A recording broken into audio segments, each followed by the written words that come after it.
The pitch to Morgan. Morgan at the corner. Fight. Give him 6. Touchdown, Tennessee.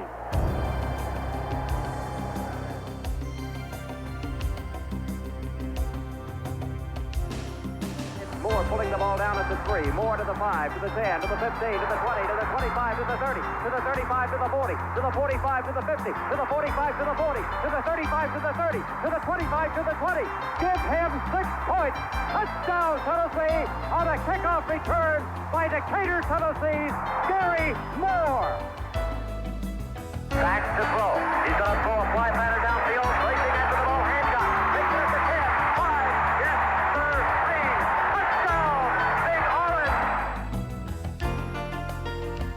3. Kick is up. The kick is good. No, it is no good. It is no good. 5, 4, 3, 2, 1. 60 yards.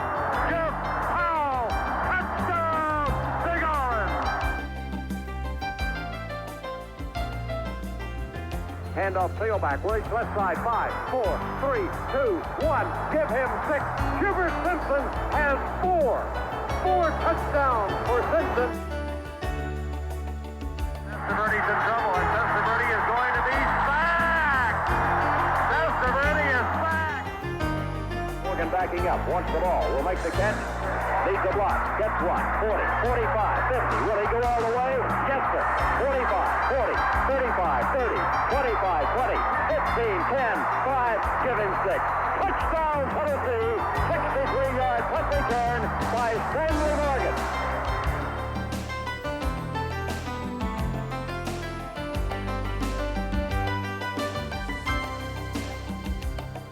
There's been one constant in Tennessee football history since 1968. John Ward and Bill Anderson have called games on the Vol Radio Network.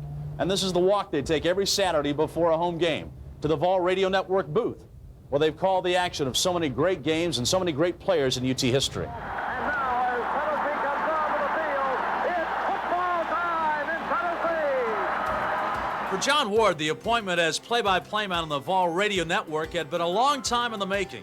A Knoxville native, Ward attended the University of Tennessee for both his undergraduate and law degrees. Surprisingly enough, his start in broadcasting came while working as a newspaper reporter. I worked at the Knoxville Journal, started as a copy boy, then they asked me to work in the sports department as a writer. I covered high school games. Probably, I was the low man, I don't remember how many we had on the staff, the low man, so I did high school games. And the high school games in those days were broadcast, and it so happened that the manager of the radio station was the son of the editor of the newspaper. And so he came down, this is the way it happened, he came down, I had done fraternity games at school, at the university, just make-up games on tape, just playing games, you know, whatever. So I'd had a little exposure to it. So he came down to the sports department, he said, our sports announcer has a job, and he left town. We've got this game sold tonight. Who can we have to broadcast the game? I said, well, I'm covering the game for the Journal. I'll just broadcast it. It's exactly what I said. I thought he was kidding. Got to the game, and they, you know, radio people get there an hour before. Newspaper people get there 5 minutes before the game. I got there 5 minutes before the game, and the engineer, you're supposed to broadcast the game. I said, are you serious? He said, yeah. Guy Smith said you're supposed to broadcast the game. So I broadcast the game. And then for about 2 years, I'd cover the game for the Journal and broadcast the game. That was basketball, but I did football as well. And I would come back and write the story after broadcasting the game on local radio. That's how I got started. Ward would spend several years broadcasting high school football, but he focused most of his energies into the advertising business. He dabbled in broadcasting merely as a hobby. He began broadcasting UT basketball in 1965 and was selling advertising on the coaches' shows when athletics director Bob Woodruff called him in the spring of 1968.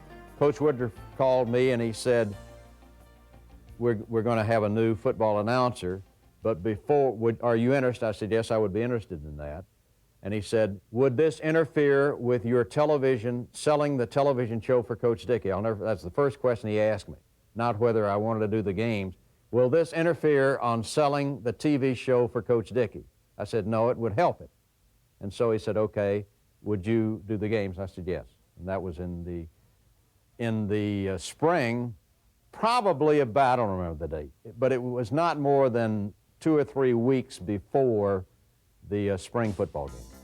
So John Ward became the 8th man to broadcast Tennessee football when the September opener rolled around with Georgia in 1968.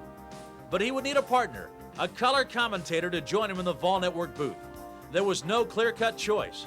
Several names were being thrown around, including that of former Vol wingback Bill Anderson. Anderson was a star at Tennessee from 1955 through 57. He was the team's co-captain during his senior year.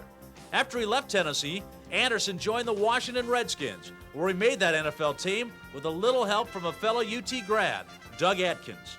Of course, everybody knows who Big Doug is, and at that time, he pretty well ruled the roost in the NFL. No one could handle him, and he ran over everybody, and that he wanted to at least. And I weighed about 195 pounds, and they had me playing offensive end in an unbalanced line, and when they go the other direction, that put me to block him, which was almost impossible. So the first play, we got down to the last game, and they were going to make the final cut, and there wasn't but 2 or 3 rookies left, and so they started me to see what, give me a good test, I guess. And first play, we lined up. Fortunately, it went out the other side, and I didn't have to do much. I came back by Doug, and I told him, I said, look, I'm trying to make this football team. You leave me alone. He says, well, don't worry, rookie, I'll take care of you, because I'd known him before while I was in school playing here. And he did. I'd block him, he'd fall down, and he'd lay there and say, well, how's that? You think that'll look all right? And that kind of thing. And in the meantime, when Don Bowl, a big tackle we had, about a 7-year veteran there, would try to block him, well, he just ran all over him. It just knocked him sideways. And so I caught a few passes and so forth and made the team, made the cut. So the next Monday morning, we had the meeting there and started watching the film before Coach Kaharick, Joe Kaharick was the coach at the Redskins then, and before they turned on the film, he just jumped all over Don Bowl. I mean, just chewed him out something fierce. You don't block him all day. You can't block Atkins, and you're 280 pounds. You stink. He said, I'm going to turn the film on you, and you watch a 190-pound rookie block Doug Atkins. And it looked great. Doug was going down. And so when the film was over, of course, Don Bowl kept looking over there at me. When the film was over, I went to get dressed, and he come over there and just grabbed me by the arm, jerked me right up out of my seat. He said, there's no way you can block Doug Atkins. There's a deal going on. You two guys are from Tennessee. There had to be a deal. And I said, no. I tell you, the secret to blocking Doug Atkins is you just got to get to him quick. Anderson spent 6 years with the Washington Redskins, retiring in 1964. He came back to Tennessee and joined Doug Dickey's first coaching staff with the Volunteers. He coached the ends for 1 year and then realized the coaching profession simply wasn't for him. Bill Anderson returned to the NFL and was traded from the Washington Redskins to the Green Bay Packers. In his final year, 1966, he played with Vince Lombardi's great team that beat the Kansas City Chiefs in Super Bowl I. Not everybody has that opportunity. I was very fortunate. I got traded there, and I hope I contributed a little bit to it, but there were great football players there, and along with the coaches and the organization, and everything was outstanding, and it was a very good experience for me. After playing in Super Bowl I, Bill Anderson finally did retire from the NFL and returned back to Knoxville, this time to go into business. When Bill returned to Knoxville in 1968, the University of Tennessee was still looking for a partner for John Ward in the Vol Network booth. My first thought was to get a professional announcer. So we talked to some people about that. We talked to 2 and maybe 3 other former football players. Bill was a close friend of Coach Dickey because he had coached for him, and Coach Dickey had great respect for his ability. And so it sort of just wandered, and Bill will say that it just happened. It just sort of happened. Finally, Woodruff said, who have you picked? And this would be like a month before the season. Who did you pick? And I said, I didn't know I was supposed to pick. And he said, well, who have you decided on? And so Coach Dickey was in the meeting, and he said, well, what about Bill Anderson? Let's just go with Bill Anderson. I said, that's fine with me. Let's get Bill Anderson. In essence, what I said was, let's get somebody. And so we got Bill Anderson. How I got involved with the Vol Network is a short story, but it happened. Woodruff made it happen. Coach Woodruff, I think. He called and asked me if I'd like to be interested in doing it. And I said, well, I don't know. I've never thought about it. Just out of the blue, I got the phone call, and he said, well, we've got a couple other fellas that I've been talking to. I just wondered if you'd be interested. And I said, well, I don't know. Let me think about it. So I thought about it, and I never heard any more from him. And I had made up my mind. I didn't want to get involved in that. I didn't think I had time and so forth. And next thing I knew, it came out in the paper that John and I were doing it. So, you know, that's the way it happens. So I told him I'd take a shot at it and see what happened, and it's been going on for a long time. This is John Ward, Bill Anderson's vantage point high above Shields-Watkins Field. This is the spot where they've made so many memorable calls in Tennessee football history. John and Bill are celebrating their 25th year on the Vol Network, and so we thought it might be fun to let them reflect back on some of their favorite games down through the years, and a good place to start, the 1968 home opener, their first game against Georgia. The 1968 season opener with Georgia would bring a lot of firsts. Tennessee would suit up its first black player, receiver Lester McLean. Tennessee and Georgia played the first game ever on artificial turf in college football. And of course, there was the new broadcast team, John Ward and Bill Anderson. How did those two get ready for the game? Well, they practiced in Bill Anderson's basement, calling the action of pro football games on TV with the sound turned down. You know, I was very nervous about that. I think probably more so than going to play in the Super Bowl, really, because that's something I was on new territory. You know, it's not something I'd never done before, and so you don't know what's going to come out of it. And I wanted to try to do a decent job, but I didn't know what I was supposed to do, to be honest with you. So I just jumped in, and away we went. We were prepared. We had worked hard. We had gotten to know each other, Bill and I. We had gotten to know the teams, the players, the background. Had a good staff, spotter, stat man, statistics man. That's really where it starts, as Bill would say. I mean, we keep the score, but the other people, you've been involved in that, so Bob Kessling knows that the people around us really feed us the information or give us the guidance to do the game. But as far as I wasn't nervous. I'm always tense. I wasn't nervous.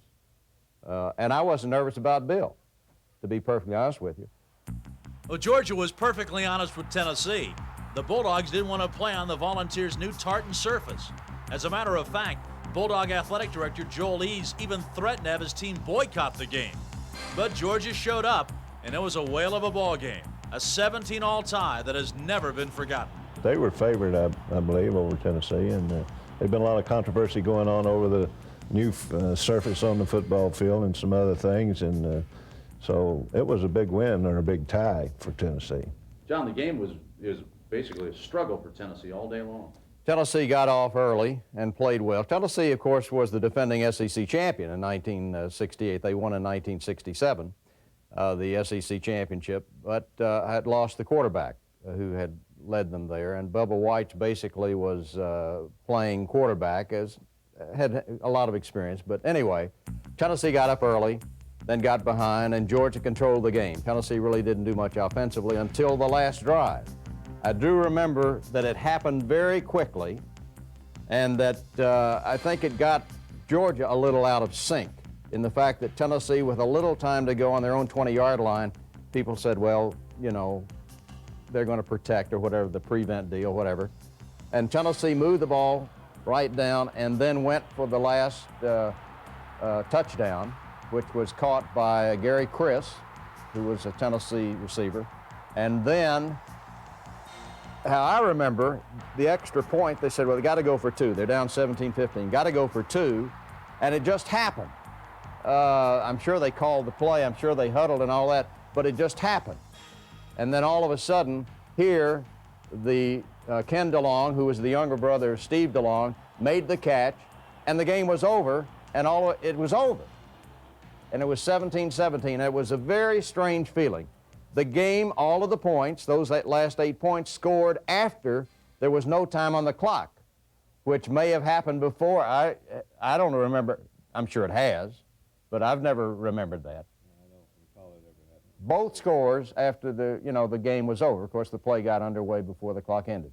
Very unusual finish, and I'm sure people were excited, but I don't remember that.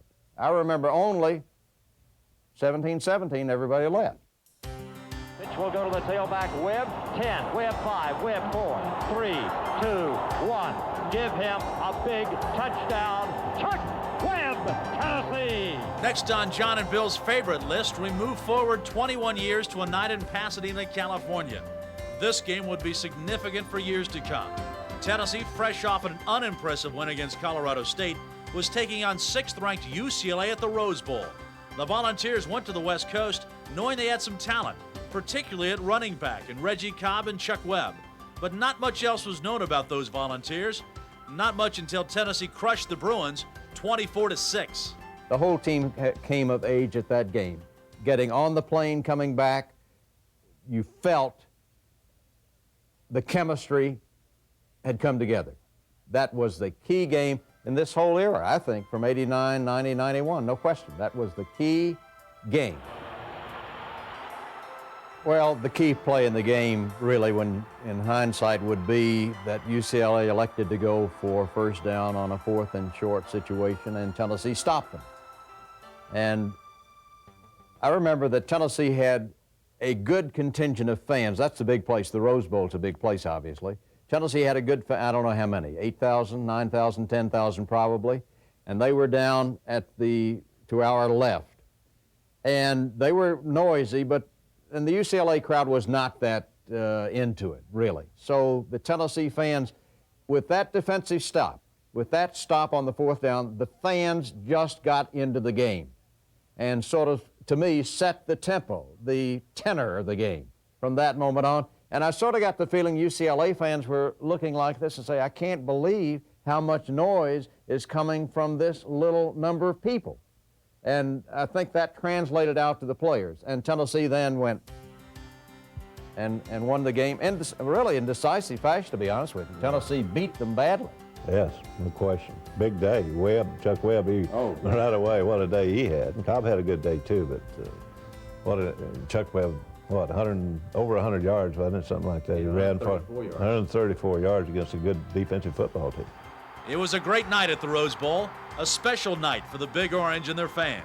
A moment at the game's end signified the magnitude of this Tennessee victory. As the fans and the players down to our left are cheering each other. What a moving moment this one is. Bill Anderson, the fans get the acknowledgement they should receive. They stayed behind this team. Never forget it. Never absolutely forget it. Whether it was planned or not, I don't know. The feeling I had when the players came out and jumped up over the retaining wall, shaking hands with the fans, to me that was totally spontaneous by the players and by the fans. The players had interpreted the response of the fans, small in number in a 103,000-seat stadium, but loud and involved and committed, and they felt it. No question, they felt it. And I think they rode on top of that, and at the end of the game, their first thought, I'm sure, was to say, we have won, and have the team response as a team. And then almost all of them said, the fans did this. And they turned and just ran. I'll never forget that moment. Never forget that moment. In 1971, unbeaten Penn State traveled to Knoxville for a season-ending game with the Volunteers. The highly favored Nittany Lions boasted a talented tandem running back in future NFL greats Lydell Mitchell and Franco Harris. But Tennessee countered with a superb defense, a big play defense, led that day by Bobby Majors. The Majors family came back for a reunion with Tennessee fans and were introduced, all of the Majors family, with the exception, of course, of the late Bill Majors, who had been so much a part of Tennessee football over the years. And I remember that. And I also remember that Bobby Majors, who was a defensive player, but a very offensive player too. He's still a little offensive. But anyway, he was a great defensive football player in runbacks. Just had that knack. And so the opening kickoff, Tennessee said, well, there's no way we can beat Penn State. No way. What happened? He brought the kickoff back, and that absolutely flipped it. And all of a sudden, Tennessee, from then on, made big play after big play.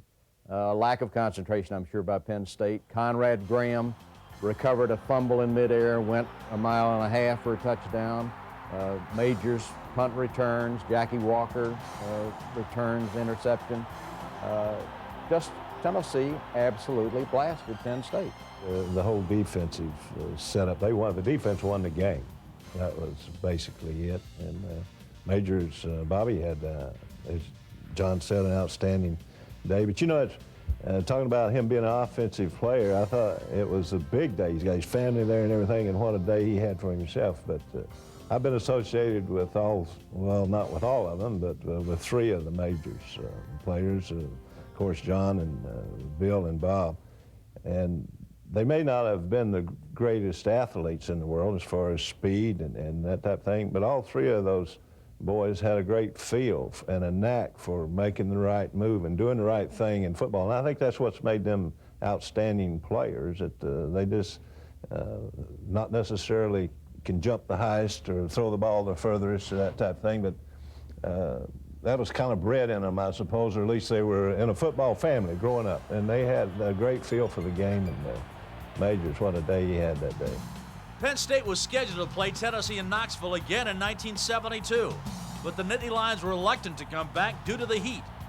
So athletics director Bob Woodruff went to work on a deal to bring Penn State back in 1972. To do so, he had to have lights for Neyland Stadium, so he went to work on UT president Ed Bowling. The president of the university at that time was Dr. Ed Bowling, and he and athletics director Woodruff went to a meeting somewhere. I don't really know where it was. It might have been an NCAA meeting. My recollection is it was in Philadelphia. That may be wrong. Anyway, Woodruff made the arrangements for their travel. So they went to the meeting, and then they went back to the hotel. And Dr. Bowling's told me this story. So normally, they would have separate rooms, right? President, athletic director.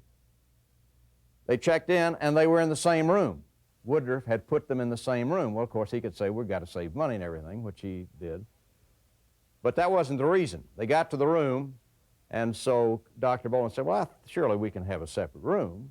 Well, I'll just authorize we can do that. Woodruff got on the phone. He was talking to the athletic director at Penn State, whose name escapes me. I think it was Chekhov, but I may be wrong. Anyway, and Woodruff was on the phone, and Dr. Bowling said, we've got to get another room. Just a minute, I'm talking to the athletic director at Penn State. Yeah, we can play the first game. I think we can get it on TV. If we have lights, I'm sure we can get it on TV if it's a night game. And Dr. Bowling's and Woodruff is carrying on this conversation. And so Woodruff said, just a minute. And Dr. Bowling says, we got to make arrangements, get off the phone and get me another room. And Woodruff says, Penn State will come to Tennessee again next year for the opening game if we have lights and can play them at night on TV. Get the other room. Can we have lights on TV and we can be on TV? Yeah, we can have lights. And so Tennessee put up the lights. And so Penn State played Tennessee both years in Knoxville. Now tell me anybody else can pull that deal. Huh? So Woodruff got the lights for Neyland Stadium. It was the first night game in Tennessee football history, and the Volunteers beat Penn State 28-21. John and Bill have had the opportunity to watch so many great players from their vantage point here high atop Neyland Stadium. But there's one player that kind of stands out, a magic name, Condredge Holloway. And his star was shining bright in the 1974 UCLA game. No question about it. Bill and I were not broadcasting the 1965 game, and we're talking about our favorite games. So the 65 game would have to stick out as the great Tennessee-UCLA game. But during the past quarter century, this game is remembered because of Condredge Holloway's return. I don't really think it was orchestrated. although some people might say it was. But he was injured. Tennessee got up early. Then Condredge Holloway was injured. Went to the dressing room, probably had x-rays, might have even gone to the hospital for x-rays, I'm not sure. Came back third quarter and walked around the north end of the field to come to the west sideline where Tennessee was because the game was in progress. He just couldn't run across the field. And the moment he came wearing number 7, people, you could just, it wasn't a wave, that may be where the wave started, because the crowd just rode him right around the field and it came to the bench. Tennessee was by that time behind. And Holloway, after 2 or 3 series, went back into the game, drove Tennessee down, and then came out around to the right side, went down to the end, fighting for the corner, dives in, Tennessee scored. Down 17-16, he's hurt, have to take him out. Rather than go for 2, they go for 1 of the tie because Holloway's not available. Joe, you remember the dive, the play? Yeah, I can remember that pretty well, Bobby. He, as I mentioned earlier, I think he was an outstanding football player at Tennessee, and especially with the team that he had in front of him, his offensive team. There wasn't that many. It was not a strong team, and he had to carry the load pretty much by himself. So when he got hurt and went out in a pick, fans were certainly glad to see him coming back, you know, that he was able to go. And they expected him to score when he goes back in there. They expected things to happen because he had a knack of making things happen. Big plays on his own, breaking loose and doing those things. And if they had had more players and more ability, I guess, on the offensive side of the ball, he probably wouldn't have done as many things as he did, but as the situation was, he had to do it. And as a result, he performed outstanding. One game that stands out for John and Bill, the 1979 visit from Notre Dame. If you remember, in 1978, Tennessee went to South Bend, played well, but lost 31-14 to Notre Dame. So all of Big Orange Country was rocking when the Irish came to town the following year. The very fact that you're playing Notre Dame in Knoxville was a great moment. Notre Dame has no question, the greatest tradition in college football, and probably always will. They do it first class, and they've always done it that way. Anyway, Notre Dame comes to town. Tennessee people, how could Rutgers beat Tennessee? Homecoming game, by the way. But Tennessee might have been thinking past Rutgers. You always, I don't know whether you do that, Bill knows more about players. But anyway, Tennessee was ready, particularly Hubert Simpson, was ready for Notre Dame. They had a great team, a great individual running back in Vegas Ferguson, and so maybe Simpson was going to say, I'll show him.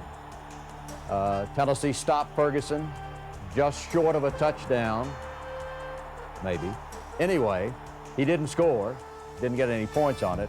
And Tennessee, from that moment, just took over the ball game, and Simpson went 100-some yards. I don't know how many. Olszewski has his team of the I formation this time.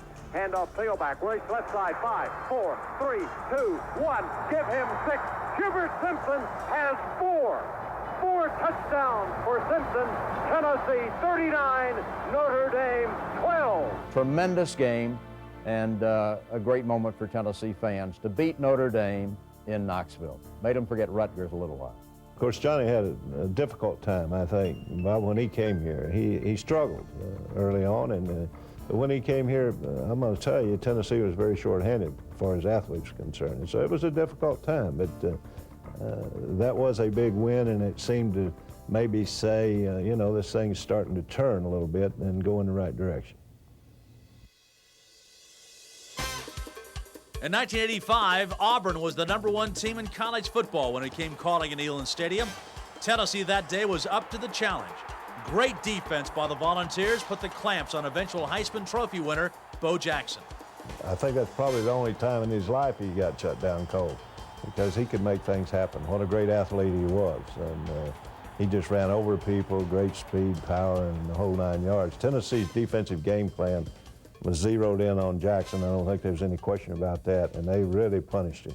They hit him time after time after time, didn't they? Yeah, they did. And, you know, I think I've heard a lot of people criticize maybe Bo Jackson a little bit. I'm sure you've heard that he didn't want any more, that kind of thing. I don't think that's right. I think the coach probably did a smart thing by taking him out. He had really been punished, and it was obvious he wasn't going anywhere. And the game, Tennessee had it under control, and I think they probably took him out to keep him from getting hurt or something. I think it was a smart move myself. The Tennessee offense was as impressive as the defense. Tony Robinson threw 4 touchdown passes and made big play after big play. Tennessee was on its way to a magical season.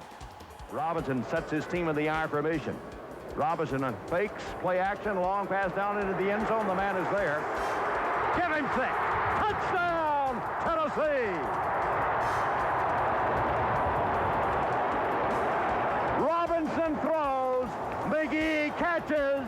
It was there all the way. McGee had him by 5 yards, and Robinson, Bill Anderson, right on the dollar mark. Laid it up perfect, but the key to it all, he had time to stand in there. Good job of the offensive line, too, John.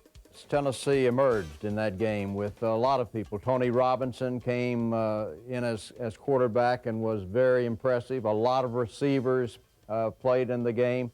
All in all, it was an outstanding performance by Tennessee, ready for the game. Maybe defense set the tone. I think Bill's right. The defense set the tone, but then the offense picked right up and just matured. And it was a very memorable game.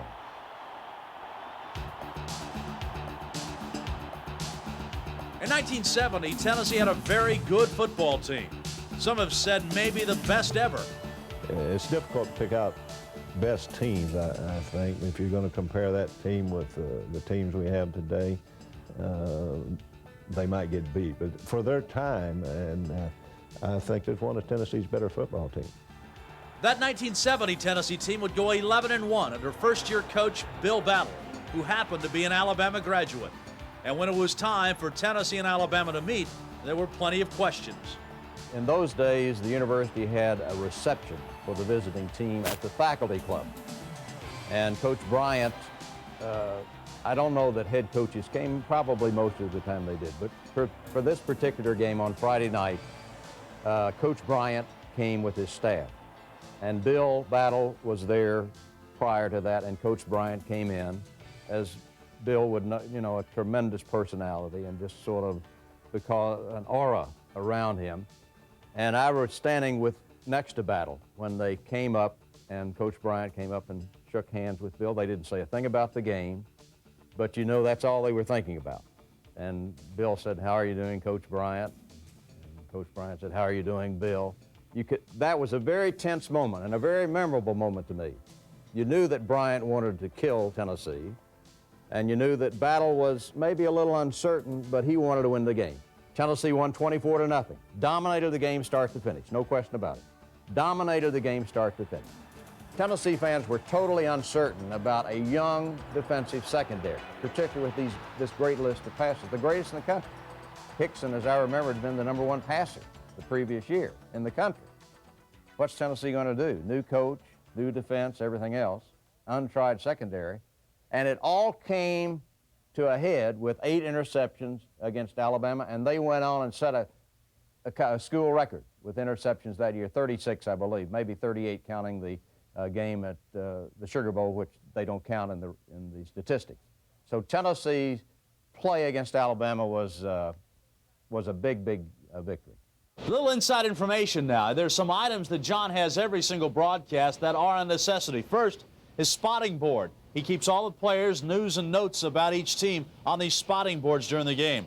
Cough drops. He's used the same brand since 1968. He also has mouthwash to keep his throat loosened for every single game. And, of course, the biggest item, the famed blue towel he wears around his neck for each broadcast. I wear a towel basically for therapeutic reasons. It is not a corny, I don't wear the towel because it's tradition. No, I do in a certain degree. But it's therapeutic. And the reason is that it started was we were playing it was a basketball game, 1967. Tennessee played at Mississippi State for the SEC basketball championship. 3 teams had come to the final night of the season with a chance to win the SEC championship. Florida, coached by Tommy Bartley, a good friend of mine, Vanderbilt, and Tennessee. If Tennessee won at Mississippi State, Tennessee would be the outright champion with a record of 15-3. The other teams would be 14-4. The game went triple overtime. It was played in an old gym, and our broadcast position was right back against the wall, and behind us was a window. And the window, though closed, had a draft. The wind was coming through, and it was getting to my throat. And in those days, I worked with the late Lowell Blanchard, and I told him as we went into the third overtime, I said, there's no way, my throat's gone. I can't make it. So he went down to the Tennessee bench and got a towel and brought it back and put it around like a scarf. And it warmed my throat, and I made it through the broadcast. And from that point on, I've always worn a towel, not to wear a towel, but because it keeps my throat loose. If Tennessee would have lost the game, though, would you still be wearing the towel? Yeah, you're right. Never again. John Ward has coined many phrases that are commonplace with Tennessee fans, like give 'em 6 and bottom. They'll live forever, even if John didn't plan them that way. The phrases and so forth just happened. I don't really know. It was never planned. When I did high school games, I might have had phrases. I don't remember, to be perfectly honest with you. But I just did the games. But then when I started doing basketball and said bottom, I don't remember ever saying that, or why I ever said that, I don't know. Certainly I probably was copying from somebody else. Why it ever happened, I don't know. And the only reason it became a part of the games is because people played it back to me, not because I played it to them. When people came to me and said bottom, or there goes bottom, or he said bottom, then I said, well, they are relating to that. So I used it. And the same happened in football. When I said 5-4, I remember it was the first season, 1968, and the reason when I said 5-4-3-2-1-6, that's what I said. Why? Don't know. Wasn't planned, just happened. And Bill Anderson and I went to the Cotton Bowl, did not broadcast the game that year. It was on whatever radio, but we went together and sat in the stands, and somebody sitting in front of me in the Tennessee area of the Cotton Bowl said 5-4-3-2-1-6. And I looked at Bill, and Bill didn't remember that I had said that. But when that happened, I said, well, those people relate to that. That's how all phrases develop. Yeah, I don't sit around thinking up things. It's just what comes off, and then if people play it back, then okay, they enjoy that, I'll use it. It's been called the greatest comeback in Tennessee football history. A game and a day that will never be forgotten, not simply for how it happened, but where it happened. On November the 9th, 1991, Tennessee went to South Bend to play Notre Dame and found itself down 31-7 in the second quarter. And the Irish are getting ready to make it even worse. Snap down. Kick is up. Blocked. Chasing after the ball. Who comes out of there with it? Tennessee will have possession. They're going to run with the football as it's picked away at the 25 to the 30, to the 35 to the 40, breaks to the outside to the 45 to the 50, to the 45 to the 40. Floyd Miley can fly. Floyd Miley has the ball at the 15, at the 10, at the 5. He has gone all the way. Touchdown, Big Orange. I thought Tennessee could compete with Notre Dame going into the game. They had played very well against Notre Dame in Knoxville the year before. But the way the game went, Notre Dame totally dominated Tennessee early, and it was, I remember we would look at each other and sort of felt, no, what's going to happen here? 31-7 as was the score, and it was just going to be an absolute debacle from Tennessee's perspective. Then, at the end of the half, blocked field goal attempt, and Miley picks the ball up and goes. Gave a little heart, but really still 31-14. Notre Dame had dominated the game. They're going to win pretty easy. Yeah, I think, well, it wasn't necessarily the score as much as it was the way they had dominated the game, because their running game, they were just powering over us, and we couldn't even seem to get them slowed down. They're picking up 8, 10 yards, 12, 15 a clip down the field, and it didn't look like there's much hope for getting that problem solved. What changed it at halftime? Well, I know what Tennessee did. They made up their mind they were going to stop the run, and they jumped everybody up on the line of scrimmage, everybody, and they went after the run. And be honest with you, Bob, again, I was surprised that Notre Dame didn't start throwing the ball.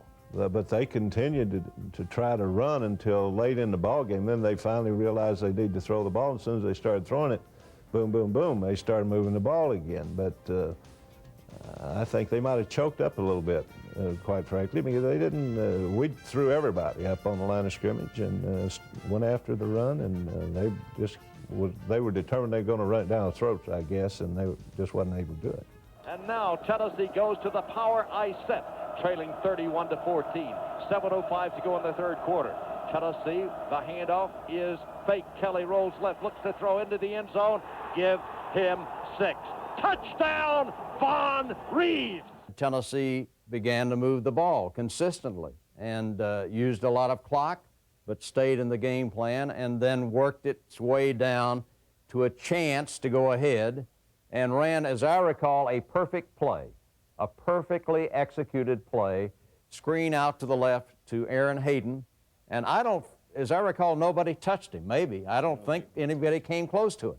Notre Dame jumps into that three-man defensive line, but here comes that safety blitz. Back to throw is Kelly. Kelly throws the ball full down at the 35, down to the 20, down to the 15, down to the 10, down to the 5, down to the 4, down to the 3, down to the 2, down to the end zone. Touchdown, Aaron Hayden, with a sensational call as Tennessee anticipates the blitz. I almost saw it coming. I don't know football, but I almost saw it coming. And when he came out and I sort of followed him, I said, this is it. And it was. Nobody came close, as I remember. Yeah, nobody touched him, I don't think. That was, John, that's another thing. I think that was the big difference in that they didn't panic. They're way down, and Coach Foreman with the offense, they hung in there with their game plan and just continued to pick away at it and didn't get desperate and start trying to get it all back in one shot. And as a result, it turned out for them. With Tennessee leading 35-34 and just seconds remaining, it came down to Rob Leonard and a 26-yard field goal to win it for Notre Dame. The Volunteers have no timeouts, neither does Notre Dame. 4 seconds remain in the game. Holding will be Sexton. Snapping will be Johnson. Attempting the field goal, it will be right at 27 yards. This will be Rob Leonard. The kick is up. The kick is good. No, it is no good. It is no good. It is no good. I remember I said it's good. And then my first reaction was to look to Bill Anderson, who is to my left. At the Notre Dame game, the Tennessee's coaching box, where the coaches in the box call the plays, they were sitting right beside you, right beyond you. And the first thing I saw was not Bill Anderson, but I saw Philip Fulmer grab David Cutcliffe, put his arms around him. Then I looked back and said, the referee motioned wrong. No, I made the mistake, but the referee gave me the indication. But my first reaction was, Anderson, so close, Fulmer, Cutcliffe, Tennessee wins, and it was a great, great victory.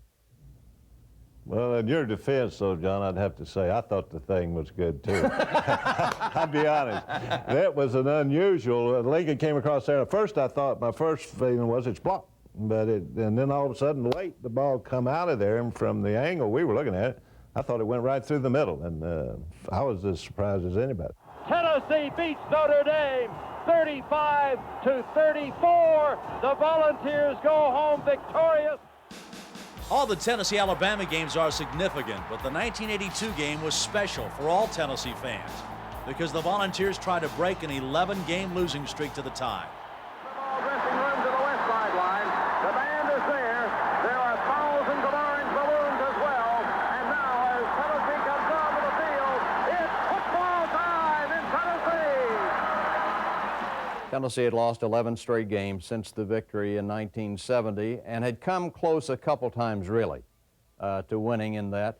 Keep in mind that during that period, however, Alabama didn't lose to many people in the Southeastern Conference. Tennessee wasn't the only team that wasn't beating Alabama as they won championship after championship. Anyway, they came to Knoxville, and people, I think, weren't confident at all. And sometimes when the fans are not confident and the team gets into the game, that's what makes it more memorable than if they're favored. And Tennessee was not favored. Back to throw Cockrell. Cockrell looking. Cockrell's going to throw a bomb downfield to Willie Goff. This one will be touchdown! Big Iron! Touchdown to Goff! This game was remembered, I remember it as a great football game because Tennessee did come from behind, scored 22 straight points, executed well, great individual efforts by Coleman, by Cockrell, by the defensive unit from time to time. It was a high-scoring game. Catching them, they have called plays that have popped open. The draw has been an extremely big play. Coleman not necessarily having all that much room to run in there, but he's done some running inside on his own, breaking some tackles and picking up some crucial first down. The ball's to the line. It will be for Tennessee first down and 10. Cockrell handoff, left side Coleman. Gets to the 30, 25, 20, 15, 10, 5, 4, 3, 2, 1. Give him 6. Touchdown, Big Orange!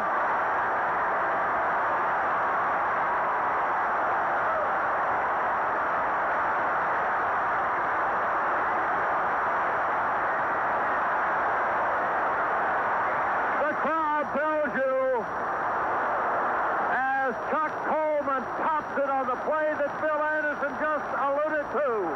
But the big block was thrown by William Goff on the corner. And it was Chuck Coleman who goes 34 yards on a draw.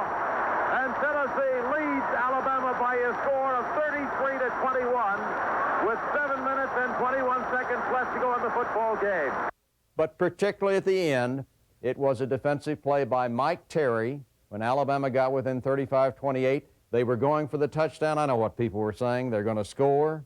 It's going to be 35-34. They're going to go for 2. They're going to make it. It's going to be 36-35, and it'll be 12 straight years. But Mike Terry went up into the air and intercepted the pass in the end zone at the end of the game, and Tennessee beat Alabama 35-28. Great moment. Great moment. Back to throw is Lewis. Lewis looking, being pressured, pass down into the end zone. It is intercepted, Tennessee. Intercepted on the deflection by Mike Terry. 17 seconds to go, and Mike Terry intercepts the pass in the end zone on the deflection. And the crowd goes berserk. Of course, anytime you play Alabama, you know, and you've had such a frustrating time, and then all of a sudden you do something you're certainly not expected to do and play an outstanding game, it really gives, you know, everybody's kind of maybe dumbfounded. You sit there, well, you know, you don't know what's happened here. It's something you're surprised, but I don't recall doing anything other than I probably shut my mic off and yelled a little bit or something. But Tennessee was not expected to win. The fans were there. They wanted, they hoped and everything, but, you know, it's going to happen again. And then Tennessee got behind, came back, really played well. Tennessee really played very well as a team in that football game. Played certainly better than they'd been playing that year. And then it got to the end with a chance, as I said, that Alabama to win. But Tennessee came up with the big play that fans had come to expect. Alabama would have the big play to turn the corner. No, Tennessee had the big play, and then everybody probably went and then exploded. And down came the goalposts and everything else in sight. The seconds will tick down. There are now, ladies and gentlemen, 10 seconds to go. We're going to let you count it down as Tennessee will beat Alabama. 7, 6, 5, 4, 3, 2, 1. Final score, Tennessee 35, Alabama 28. Tennessee beats Alabama 35-28. Pandemonium reigns. The goalposts are history. The north goalpost, I think, has just been snapped. Anyway, it's been broken off, and students of the University of Tennessee are tearing it the length of the field north to south. The fans are still here standing and cheering. It has to be one of the great moments in Tennessee football history. I'll never forget that Majors, I'm sure he was hauled out by his players. I don't remember that, but I do remember in my mind the picture of his leaning. Yes, he was on their shoulder. He leaned down, and Bryant was there to shake his hand. That happened to be Coach Bryant's final year against Tennessee. And they shook hands, and what they said, I don't know. John has probably told me, and I don't remember. But that was a very memorable moment for me. In reviewing John Ward and Bill Anderson's quarter century as Tennessee's football broadcasters, it was difficult for them to pick their 10 favorite games. But here's some other favorites. In 1973, 16-14 win over Kentucky, which saw Wildcat kicker Ron Steele fall short on a last-minute field goal attempt that would have won it for the Wildcats. Tennessee rallied for a 21-all tie with Vanderbilt in 1974. Larry Severs made this dramatic two-point reception just seconds from the end of the game. Wins over Alabama in 1983, 84, and 85 all could have made it. He pitches to the tailback.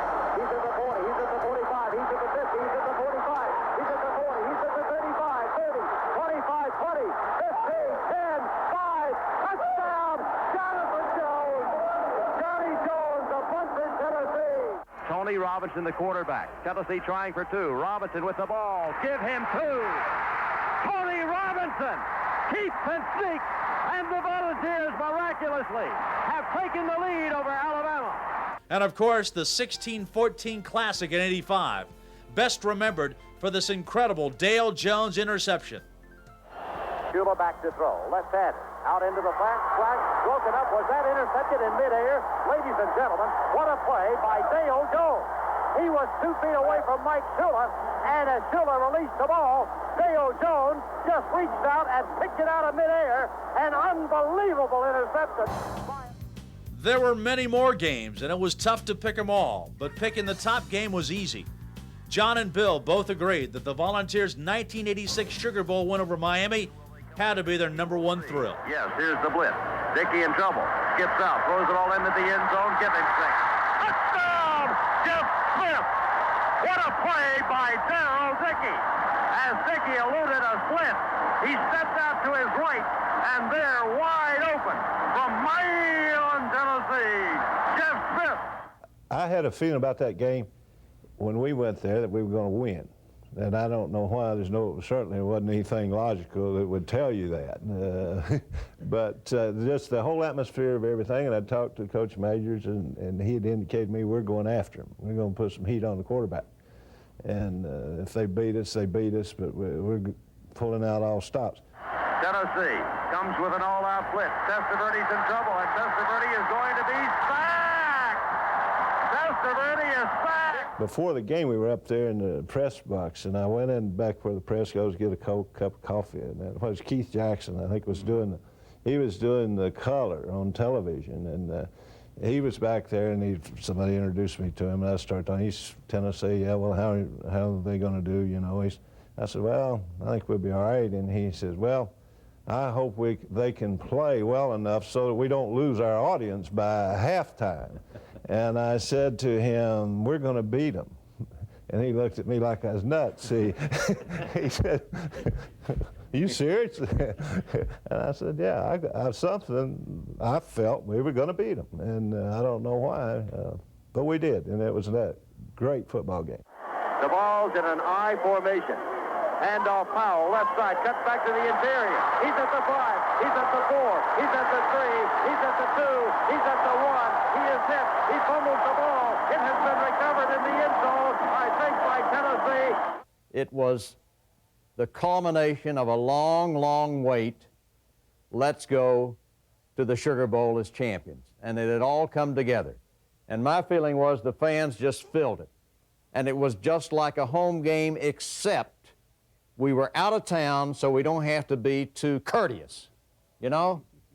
Let it all go. And so the fans were on the road, but it was so that they had a different attitude. They were louder, more into it than they are at home games. So when they came out, yes, but I wasn't as confident as Bill. And I don't remember that we ever discussed that, what his expectation was.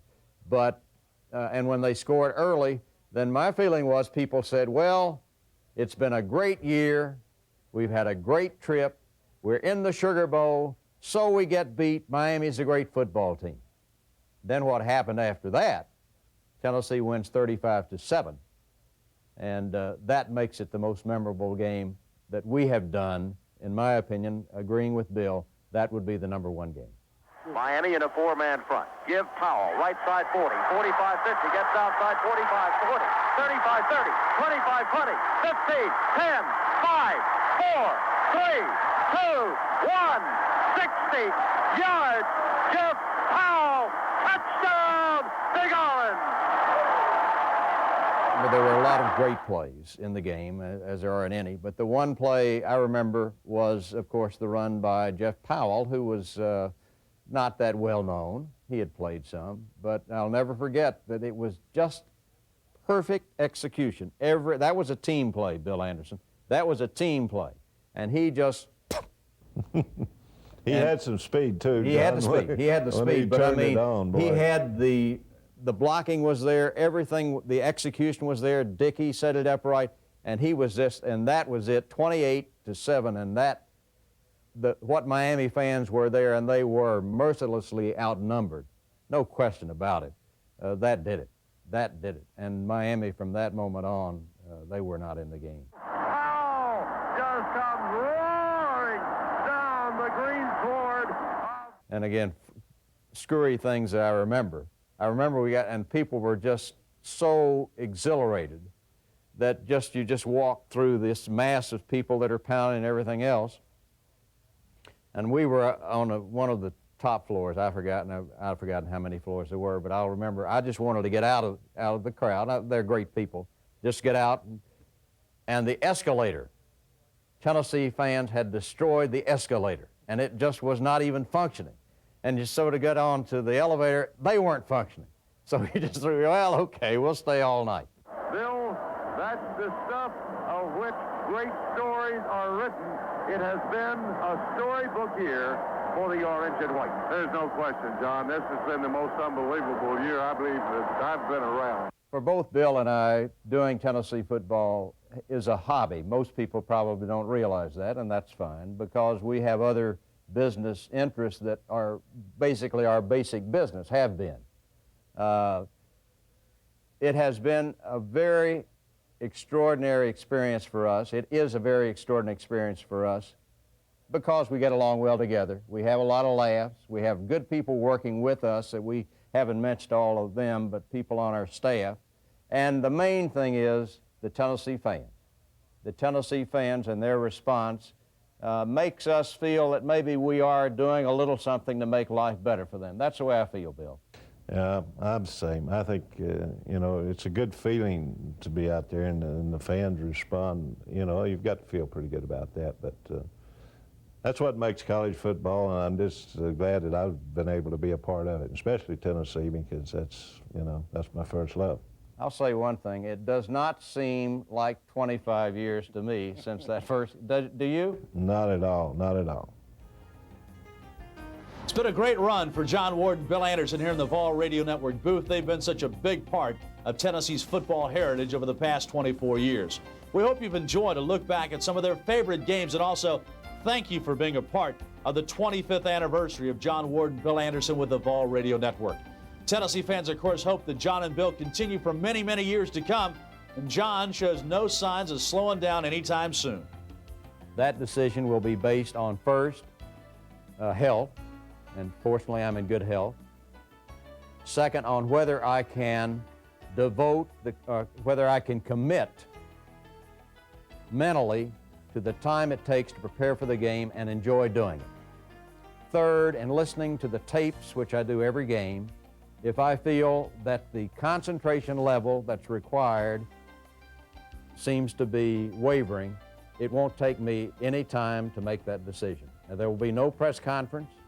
There will be no, he's going to, at the end of this year, at the end of the next year is going to be his last year. The final game, I'll just say to the listeners, because they're the most important part of it, that's it. I've enjoyed it. That's the way it's going to end. I don't know when that's going to happen. This is a key play in this drive. I think he's probably trying to figure out what particular pass route might go best, but as officials motion for time to back into play, they're in the huddle and ready to go. Tennessee standing there, they're very slow coming out of the huddle. Crucial situation and down for Vanderbilt. Fisher under the center, and John's back, thank goodness. Here's Fisher, the quarterback, 3rd and 5, sends a man in motion out this way. Fisher back to throw, is going to throw the long pass downfield. It's up for grabs. It is Intercepted Tennessee on a deflection. 30, 35, 40, 45, 50, 45, 40. Down he goes to the 38-yard line. All the way to the Vanderbilt. Anderson was new to broadcasting. He knew nothing at all about broadcast, having been in insurance and football. And at the very first game we did, I think, was the Rice game in Dallas, not Dallas. Fort Worth, I don't know where Rice is. I know it's in. Anyway, we were doing the Rice game. And the engineer, this was probably 20, 30 minutes before broadcast time, the engineer hollered down to Bill, said, say something, Bill, so I can check your level of your mic. And Bill had heard John say, "Good night, Telco." That's the signal for the telephone company to unplug the network. And Bill had heard John say that before, and he had no idea what it meant. And when the engineer asked for a voice level, Bill said, "Good night, Telco." Well, immediately the network was shut down. The telephone company took that as a signal to shut the network down. And here the network was shut down before the game ever started. Luckily, they got it back on in time. He hits it well. It is Galt pulling it down at the 6. Galt, 10, 15, 20. Galt outside, 25. Galt 30. Galt 35. Galt 40. Galt 45. 50. 45. 40. Yes, sir. Willie Galt, ladies and gentlemen, is running all the way to the state capitol. Give him 6. I guess the funniest story I can think about John Ward and working with him for 22 years goes back to 1985 when I had just brought a new man on board, Cleve Hayes. He was our head engineer. And unbeknownst to Cleve or myself, we had ordered these new microphone and headsets. They were Sennheisers. And we were right before the first game, and John put it on for a headset, and all of a sudden John said, "This will not work." He said, "I hear too much noise coming in from outside of the headset. It's just too much. I can't wear these."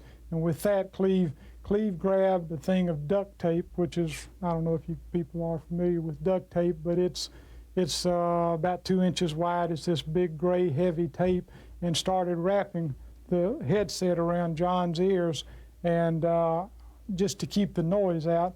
As we were doing this was probably with about 10 minutes to kick off. People in the other booths were starting to look over at John, and Cleve just kept rapping and rapping and rapping. I guess he probably went around his head 25 times just to keep the sound out of there. And it really was a funny thing. It worked. We did the broadcast, and probably the funniest thing was trying to get John out of there after the broadcast. Back once again at Neyland Stadium. You didn't miss a thing except the beauty of the Pride of the Southland band playing. Tennessee's waiting for Auburn to come on. Auburn's waiting for Tennessee to come on. I hope somebody comes on. Bill, let's take a look at the defensive alignments for these two teams. Where were we, John? I've got lost talking to Bibb here. I wasn't paying attention to you. Well, that's sorry. Neither are the listeners, really. One of my favorite memories of Bill Anderson, we were on the air at halftime of the Notre Dame game in '91. Tennessee, of course, getting beat 31-14, and hadn't really slowed Notre Dame down at all in the first half. And so I turned to Bill. We were analyzing the first half, and I said, "Bill, what's it going to take for Tennessee to get back and win this game?" And Anderson, very deadpan, looked at me and said, "About 60 points." Long count. Streeter keeps upfield. 25. Breaks to 30. Turns on the gas. 35. 40. Streeter 45. Streeter 50. Cuts back. There it is. And they go all the way. 45. 40. 45. 40. 25. 20. 15. 10. 5. Give him 6. Touchdown, Tennessee. Can he play? What a run that was, John. He got some good blocking. He picked it up down the field, but he broke that line of scrimmage. He broke a tackle there. He pulled away from one fella, and then the orange wave started picking him up, and it was home sailing all the way. From Sylva, North Carolina, Jimmy Streeter goes 80 yards on a scrambling dash, and Tennessee leads California 6-3. That was a long time ago. That's how much scientific knowledge John Ward and I both had. We were on the boat with some friends, and we decided we'd have baked beans that day on the boat. We got the fire going, the charcoal grill, stuck the beans on top of the grill, and in about 10 minutes, we had one of the loudest explosions ever recorded on Fort Loudon Lake as those beans went all to smithereens. I've still got shrapnel shells on my leg. Bill, people who are familiar with Washington State, and perhaps Tennessee fans aren't that familiar, Samoa Samoa. It's an unusual name. And it's also unusual that, as my good friend Bud Ford, Assistant Sports Information Director, said, he's amphibious. He can throw with either hand. It's football time in Tennessee. Good afternoon, everybody. Tennessee and Vanderbilt playing at Nashville, Tennessee this afternoon. And working with me again today is the analyst on our Vol Network radio broadcast, Bill Anderson, who back in 1955 was the hero of the Tennessee-Vanderbilt game. Do you remember that one, Bill? Very well, John, but that's been a long time ago.